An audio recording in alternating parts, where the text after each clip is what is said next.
எனக்கு ஒரு உதவி வேண்டும் என்று சொல்லியிருக்கிறார். இப்போ அடிக்கிறேன் என்று ஐயா அவர்கள் ஒரு அப்ளிகேஷன் அடித்து இன்றைய துறையின் சமூக நல அமைச்சர் அவர்கள் உடனடியாக அதை பரிந்துரைத்து இன்று அரசாங்கத்தில் முற்றுரை வழங்கி அந்த சான்றிதழை நேற்று தான் கிடைக்கப்பட்டது. மனமார்ந்து வாழ்த்தினார் செக்குலர் ஐயாவும். அந்த அமைச்சர் அவர்களை நானும் மனமார்ந்து வாழ்த்துகின்றேன். அவர் எந்த கட்சியில் இருக்கிறார் என்று பெருமை இல்லை.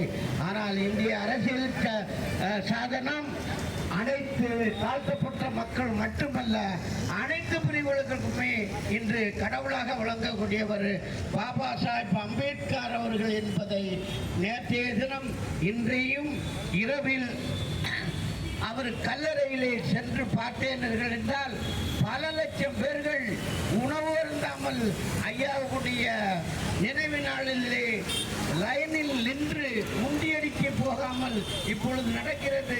எந்த கோயிலுக்கு போனாலும் 10 பேர் இறக்குறாங்க, 100 பேர் இறந்துருந்தாங்க. கேட்டால் தில்முள்ளு ஓட்டம் நெருக்கடி என்று இறந்து போகிறார்கள்.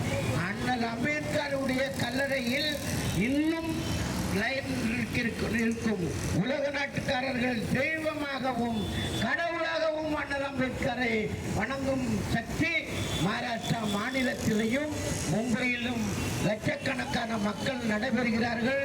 ஆனாலும் நாம் தமிழகத்தில் நான் கேட்டுக்கொள்வது புரட்சியாளர் அம்பேத்கருடைய செயல்பாட்டை செக்குலர் போன்றவர்கள், செக்குலர் குடும்பம், எனது சகோதரி ஒரு அரசாங்க வேலையில் இருந்தாலும் கூட அவர்கள் ஐயாவுக்கு ஒத்துழைப்பு கொடுத்ததுனால தான் இந்த மக்களை அரவணைத்து செல்கிறார். அன்றைக்கு கடந்த 40 வருஷத்துக்கு முன்னால் ஒரு